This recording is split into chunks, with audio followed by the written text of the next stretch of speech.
ದೇವರಿಗೆ ಮಹಿಮೆ ಉಂಟಾಗಲಿ. ಈ ದಿನಕ್ಕಾಗಿ ದೇವರಿಗೆ ಸ್ತೋತ್ರ. ಈ ಹೊಸ ದಿನವನ್ನು ಕೊಟ್ಟಿದ್ದಕ್ಕಾಗಿ ದೇವರಿಗೆ ವಂದನೆ. ಈ ಮುಂಜಾನೆಗಳಿಗಾಗಿ ಸ್ತೋತ್ರ.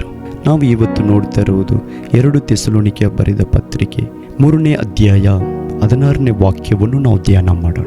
ಶಾಂತಿ ದಯಕನಾದ ಕರ್ತನು ತಾನೇ ಸದಾ ಕಾಲದಲ್ಲಿಯೂ ಸಕಲ ವಿಧದಲ್ಲಿಯೂ ನಿಮಗೆ ಶಾಂತಿಯು ದಯಪಾಲಿಸಲಿ.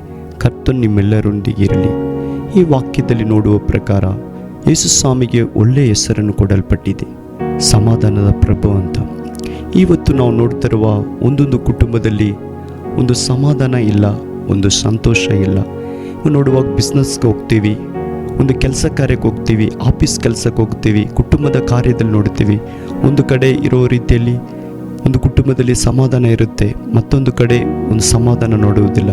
ಒಂದು ಬಿಸ್ನೆಸ್ ಕಡೆ ಹೋಗ್ತೀವಿ, ಅಲ್ಲಿ ಆ ಜಾಗದಲ್ಲಿ ಒಂದು ಗಲಿಬಿಲಿ ಇರುತ್ತೆ, ಒಂದು ದುಃಖ ಇರುತ್ತೆ. ಕರ್ತನು ತಾನೇ ಹೇಳ್ತಾ ಇದ್ದಾನೆ, ಸಮಾಧಾನ ಪ್ರಭು ಕರ್ತನಾಗಿದ್ದಾನೆ. ಎಲ್ಲ ಕುಟುಂಬದಲ್ಲಿ ಸಮಾಧಾನ ಇರಬೇಕು, ಸಂತೋಷ ಇರಬೇಕು. ಸಕಲ ವಿಧದಲ್ಲಿಯೂ ನಿಮಗೆ ಸಮಾಧಾನವನ್ನು ದಯಪಾಲಿಸುವ ಆತನು ಕರ್ತನಾಗಿದ್ದಾನೆ.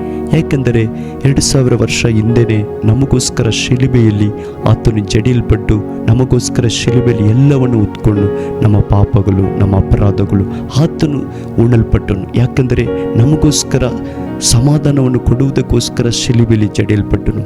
ನಮ್ಮೆಲ್ಲರಿಗೂ ಇವತ್ತು ಕುಟುಂಬದಲ್ಲಿ, ಅನೇಕ ಕುಟುಂಬದಲ್ಲಿ ಗಂಡ ಹೆಂಡತಿ ಮಧ್ಯದಲ್ಲಿ ಸಮಾಧಾನ ಇಲ್ಲ, ಒಂದು ಸಂತೋಷ ಇಲ್ಲ, ಒಂದು ಹೊಂದಾಣಿಕೆ ಇಲ್ಲದೆ ನಾವು ನೋಡ್ತಾ ಇದ್ದೀವಿ. ಇವಾಗ ನಾವು ಕೆಲಸ ಮಾಡುವ ಜಾಗದಲ್ಲಿ ಕೂಡ ನೋಡಿ, ಆ ಜಾಗದಲ್ಲಿ ಒಂದು ಗೊಂದಲ, ಒಂದು ಗಲಿಬಿಳಿ ಇರುತ್ತೆ. ಆದರೆ ಯೇಸು ಸ್ವಾಮಿ ನಮ್ಮನ್ನು ನೋಡಿ ಹೇಳ್ತಾ ಇದ್ದಾರೆ, ನನ್ನ ಸಮಾಧಾನ ನಿಮಗೆ ಕೊಡ್ತೀನಿ ಅಂತ ವಾಗ್ದಾನ ಮಾಡಿದ ದೇವರು.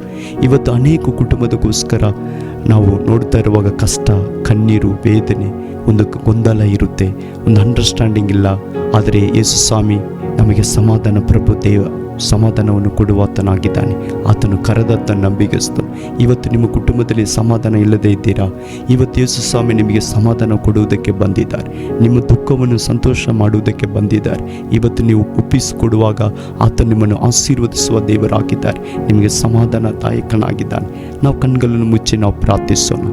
ಕೃಪೆಯಲ್ಲಿ ಐಶ್ವರ್ಯ ಭರಿತನಾದ ದೇವರೇ, ಎಷ್ಟೋ ಕುಟುಂಬದಲ್ಲಿ ಸಮಾಧಾನ ಇಲ್ಲ, ನೀನು ಸಮಾಧಾನವನ್ನು ಕೊಡು ಕರ್ತನೆ.